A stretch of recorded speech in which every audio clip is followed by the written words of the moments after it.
Good morning. We're going to do Tanya now for Thursday, the 18th of Elul, September 11th.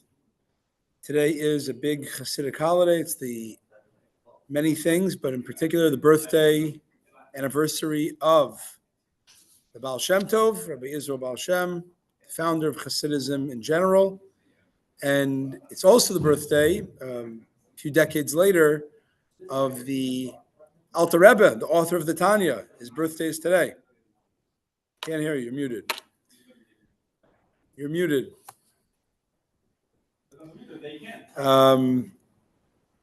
So that's his birth. It's the birthday of the Baal Tanya, the Rabbi Shner Zalman. What's the date today? The 17th? 18th of Elul.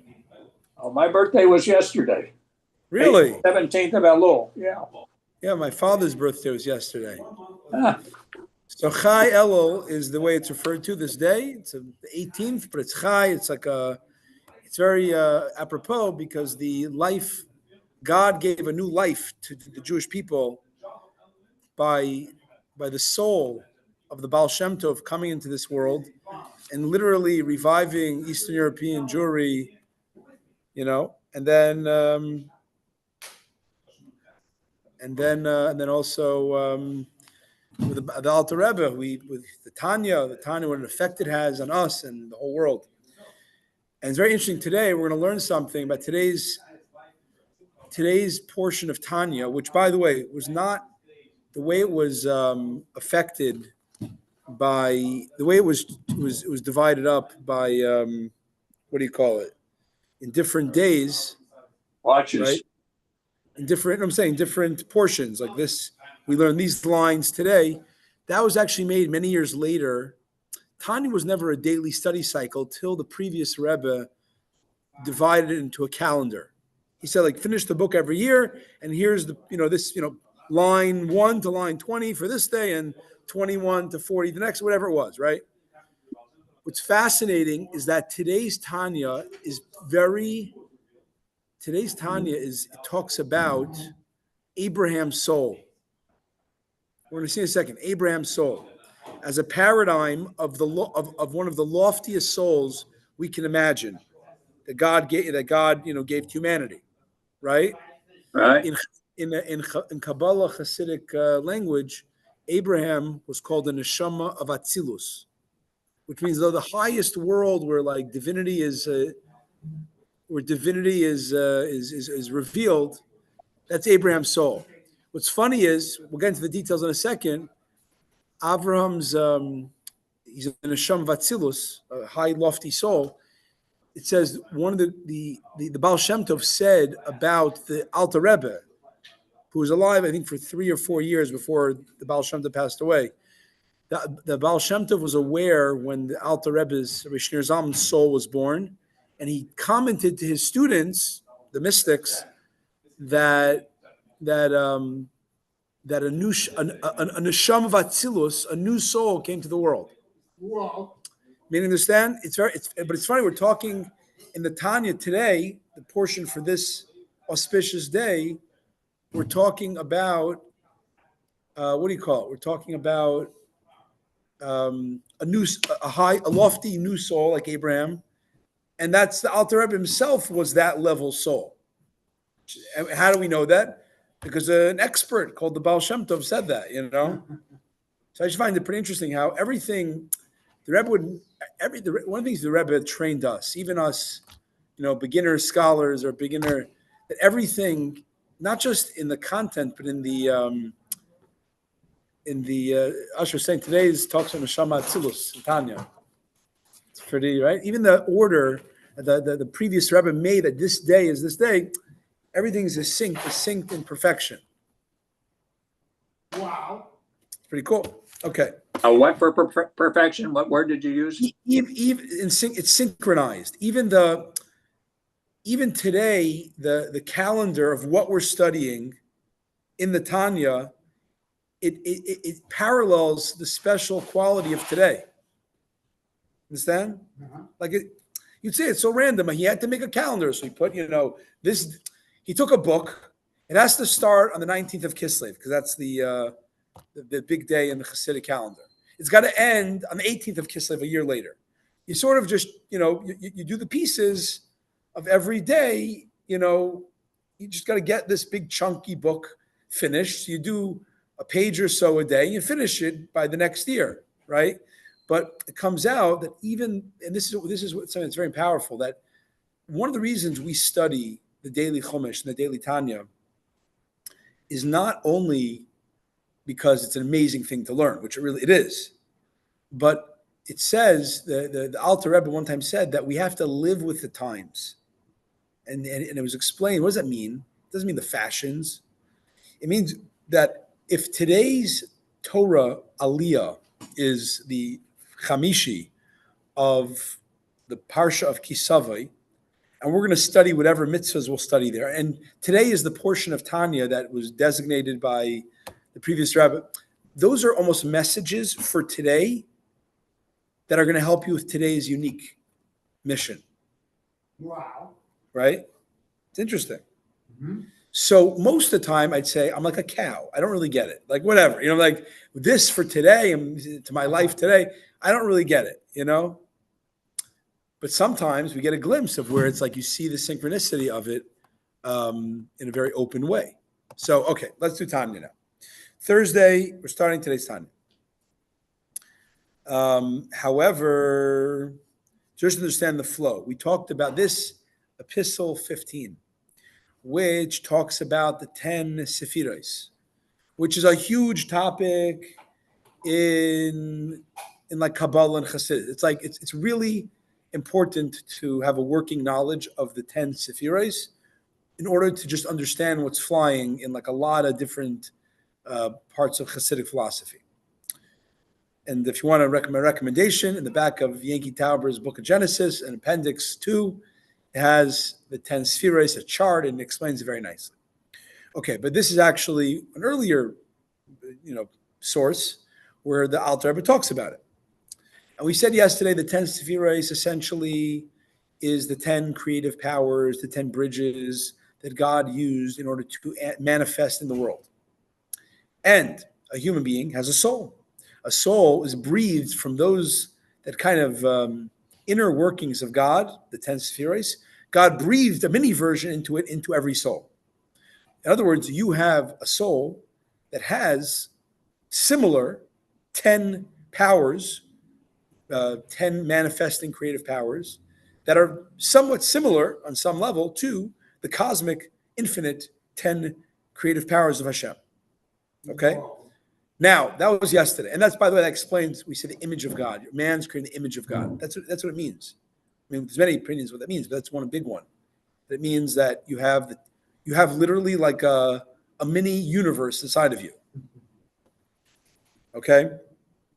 Now, here's the thing. We're going to get more into it. However, today's Tanya puts some brakes on that. So I made Pesach David very happy by telling him that he is a mini universe. He has a mini God universe inside of him. Wow. But then we're going to say, don't get carried away. Today's don't get carried away. And he's going to say with the limitations of that comparison. So let's see it inside. However, it is necessary to state first, like he's saying, disclaimer. I have to state first what I heard from my master. Who's the Alter Rebbe's master? The Maggid Mezrich, Dober Mezrich. Peace be to him. On the verse, and he said that there's a verse that Abraham said, I am but dust and ashes. Right? He said to Hashem, I'm but dust and ashes. Famous line. So our father, Abraham, peace be to him, said this regarding the illumination of his soul, which radiated in his body from the light of the supreme chesed. And that is his attribute, the attribute of Ahava Rabbah, of magnanimous love. Abraham, we know, was the personification, probably more than any human being in history, I think, maybe, definitely up there, of being a person who was like a channel of God's kindness into this world, right? Everything Abraham did in his life was kindness. And kindness that was even blind to other people's imperfections, right? He saved Lot, who had ran away from him from the four kings. He gave everything of himself for God, right? Whatever God wanted, internally, externally, he gave. He also cared about humanity. He opened up tent hotels to welcome in nomads and pagans to come take care of them in the desert, physically, and then he'd also try to help them spiritually to mend their ways. He was truly a selflessly giving individual. His son, loved his son. Okay, but in particular, Abraham loved that with this love, he loved Hashem so much, with such a great, intense love and sublime, that it says he became a chariot unto the Holy One. It's a term in Kabbalah that the patriarchs were called chariots. Like they had no separate agenda. They only wanted to be whatever God wanted. Whatever God wanted, they did. They just channeled, they housed, they charioted God's will wherever they went. Okay. And Abraham did it particularly in the what's God? What's God's will? Well, God's will is manifest through the 10 Sephiros, right? So Abraham particularly, which aspect of God's infinite, being did Abraham personify? Love and kindness. So, but bottom line is, Abraham was really good at love and kindness. That's what you have to know. He was super good. He was the greatest human being of our time in this way. Now, one might possibly assume, and in other words, at a certain point when he proved himself, and he literally changed his psyche to be totally loving and kind and selfless to God, whatever God's providence wanted from him, it changed him. He certainly became a tzaddik, or he was a tzaddik. The point, at a certain point, he transformed from just a regular person searching to being totally in sync with God's loving kindness and manifesting it, which is God's kindness, is what we say, the chesed of the sphira of chesed in the world of Atzilut, which is the first time God manifests any type of bridge of energy. Okay? Now, you might think that the type of chesed and love as it exists above in the supernal sphirot, right? The chesed and the 10 cosmic spheres. You might think it's of a similar nature to the attribute of abundant love exemplified by our father Abraham, peace be to him, right? Abraham was like a human version of God's loving kindness. Of course, you of course know that in God's bridges energy, it's much more infinite. And for it is known that the supernal midot, the creative attributes, that they themselves are essentially without end or limit, because the infinite Ein Sof light actually radiates and is vested within them. As we say, the famous thing in Kabbalah, he and his midot, his channels, are one. I mean, just like God is one, God's energy, creative channels are also creative midos, are also infinite like him. And of course, man obviously is limited because man's in a body. Alan, right? We're talking about your idea. This might add something to think about in the idea of where we're infinite and where we're finite, the nuance that we're created in the image of God. Of course, you have to put a huge contextual disclaimer between the way we are, we have loving kindness, but we also have a body that has a limit to our loving kindness. No question. We are, we are selfish for this period of time we're on. I'll give a nicer word. We're self-preserving beings in order to survive, right? So as kind and loving as we can be, there's a limit. And that, if anything, that we have. So yeah, love and kindness is a God attribute, but the way we have it is going to be much more finite. Nonetheless, you might think, going back to Alan's, without being selfish, we can't be compassionate either. Right. There's limits. This is a learning experience for every soul. Nevertheless, despite so we're going back and forth. We're the same as God's attributes. Nope, we're different. We're finite. We can't be exactly the same. Nevertheless, one might possibly assume that your attributes are the same type of the supernal attributes, right? So this is like a back and forth. Like we're like God's attributes, but we're not exactly because we're finite and those are infinite. But you say, well, okay, we're finite. We're like a mini version of God's infinite attributes, right? It's like a little drop of water of the vast ocean. You might think it's like that, right? A drop of water out of the vast ocean. It's a drop in the ocean, but it's there's some. It's made up of the same stuff, right? Water is water. That is not the case. The way we, not even just the amount, the quantity of our kindness is limited compared to God's infinite kindness, but even the quality of our loving kindness is very different than the quality of the way God's loving kindness is in the infinite realms.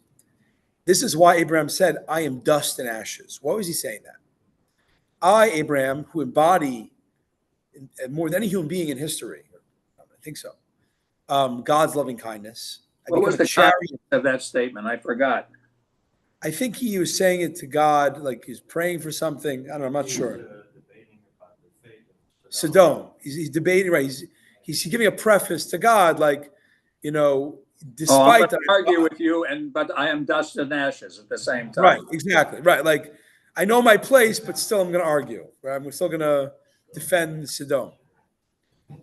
Today, the gold star goes to Mike for his biblical recital of verse, chapter and verse.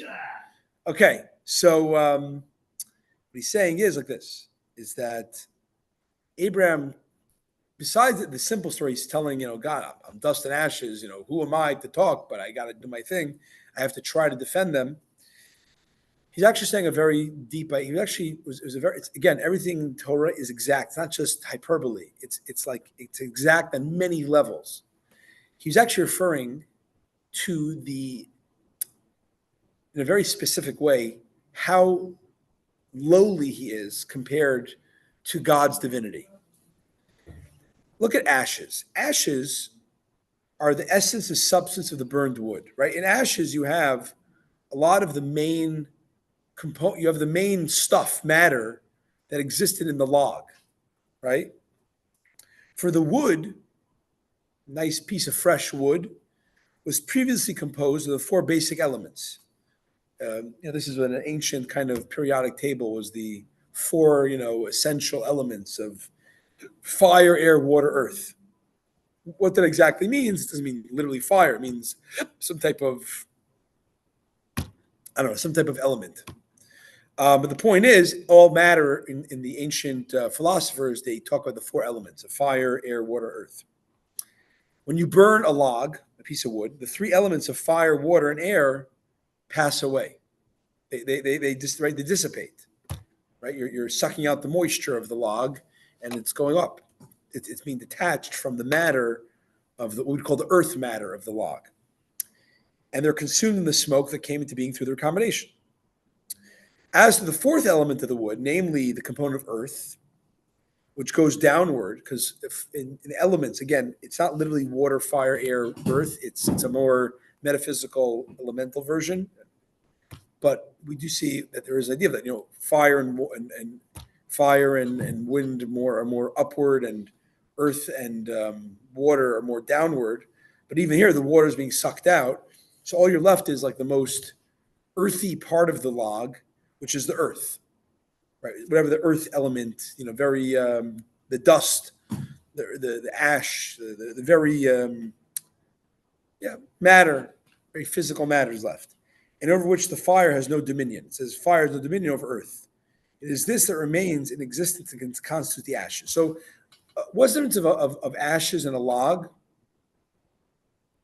Is that the other elements that gave the freshness and the form and the shape and the constitution of the log were sucked out.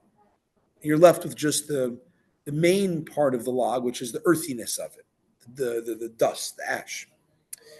Now he continues. Continue the parable, the analogy. The whole of this essence of the wood, with its tangible substantiality, its matter, and its form in terms of length, width, and density, which were visible to the eye before it was burned, they derive basically from the element of earth within it. Whatever this element of earth is, it's like physical matter, that's the main part of the log. The other parts, the freshness, the shape, those are secondary parts of the log, right? Everything's really coming mainly from the earth aspect of it, except the fire, water, and air were also compounded in it to give it the shape and the substantiality. Earth is the most material of them all, having dimensions of length, width, and density, which is not the case of fire and air. And even water appears only sparingly in wood, whatever. Thus, whatever the element of water is in this metaphysical elemental chart. Thus, as to all the dimensions in wood of length, width, and density, all is the earth and all returns to earth. In other words, the ashes that are made after the fire, water, air have been separated from it. Meaning ash is really the main part of the log. Whatever is in the ash was the mainstay, the main makeup of the log beforehand. Now, you say, look, ash and log, what's the difference? It's the main, chemical compound for the most part. But the reality is that there's neither a quantitative nor qualitative resemblance or proportion between ash and the essence of the tree, of a log, before being burned, which had all the beautiful dimensions of length, width, and density. Even though the wood in its very essence is substance, and from the wood the ash come to being, right? So like ash is really just a child of the wood, but it's like totally different ballgame. Precisely so, metaphorically speaking, goes back to what our patriarch Abraham, peace unto him, speaks of his distinctive attribute, his attribute of kindness and love, which radiated within him and was vested in his body. For though it was this very attribute of the love and supreme chesed of Atzilut that radiated in his soul, which was a chariot to the will of heaven, nevertheless, as it descended downward to vest itself in the body, by means of the evolution of the worlds from one level to the other, by means of many contractions, he's saying, look, similar analogy. Just like ash is like really gross and not comparable to the wood it came from, it's a much more diminished and lowlier version without any of the beauty and higher wood parts of the wood. So too the concept of this supernal this supernal attribute of God, God's loving kindness, when it goes down through the whole pipeline of contraction and filters, and it comes into finally a physical world within Abraham's heart to be this incredibly loving, kind person, there is no semblance or proportion between the essence of the light of the love that radiated within him and the essence of the light of the love and supreme chesed of Atzilut, except of the sort of proportion and semblance that exists between, metaphorically speaking, the element of earth, which became ashes, and its original, form as a tree, which is beautiful to sight and good for food.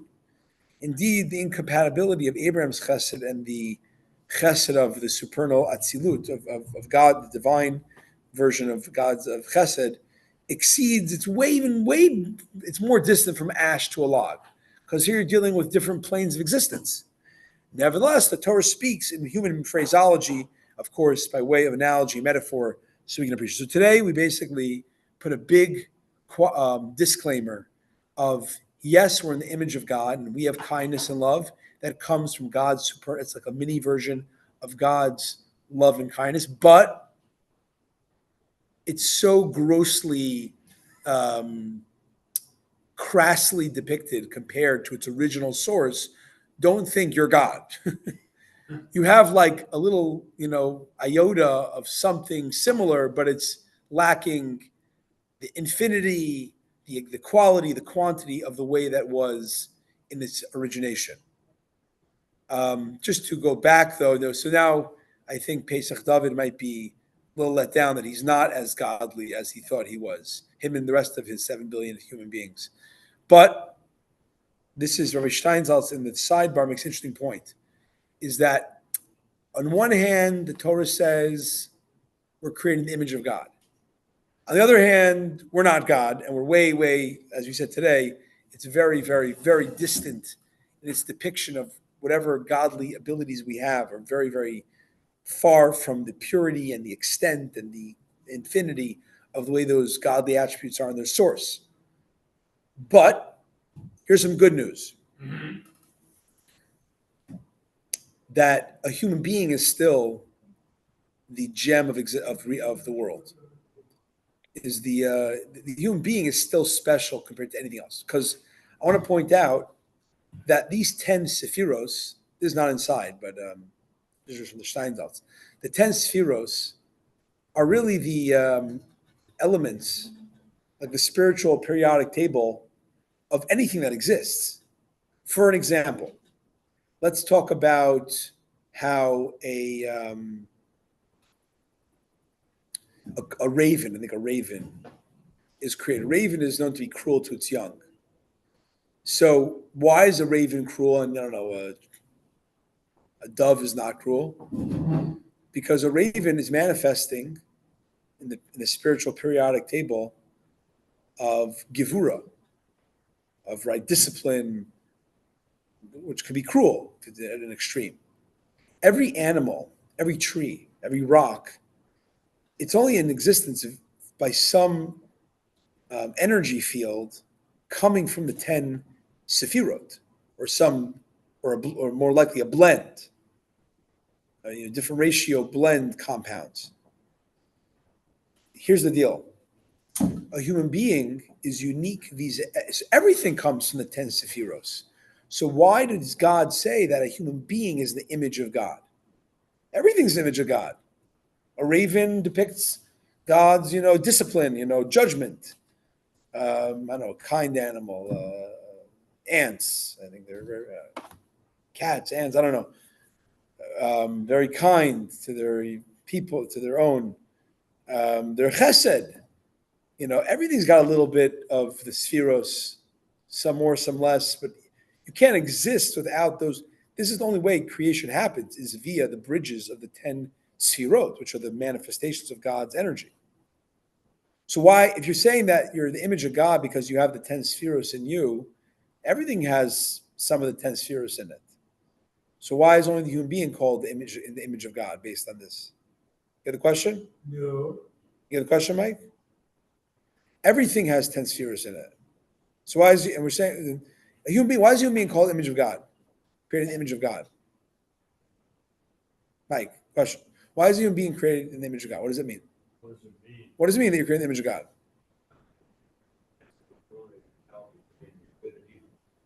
That's one, yeah, that's it. On a more cosmic level, because a human being is a microcosm. He has the 10 spheres in him. He has a depiction of it. Right? But everything, a raven has a sphere in it. A lion, he can't exist. Sphere is the stuff of creation. So everything's got a sphere in it.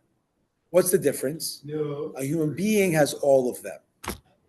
That's the difference. Other parts of creation will signify one, maybe two of the spheros.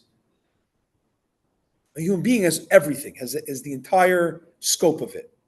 That's what makes the human being, even though we're so far in our depiction of these godly attributes, the way they are above.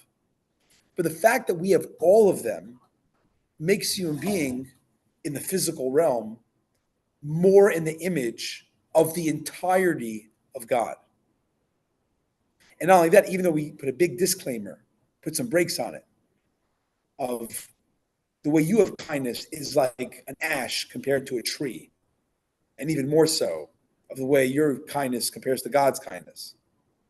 However, the fact that you have chesed and you have gevura and all the 10, even though they're a much more crasser depiction, the fact that they're all of them makes, and they have to work together, right? You have to operate. There's a certain inter-inclusion of all of them. That makes us, that's why the Talmud said yesterday, you look at the soul, you can understand a little bit about God. Because the soul of everything in creation, the human being's soul, is really a full scope of God's manifestation in a very crasser way. That makes sense. And a lot of times the total is more than the sum of the parts. it all comes together all the time. It's not just like not just one, you have 10. Because it's all, there's a certain, everything's relating within each other. And that's a very important thing to understand. Hashem is the way that you look at your own, the way your parts operate with each other in order to make a whole you is a lot of secrets of how Hashem relates to everything and everything relates to Hashem.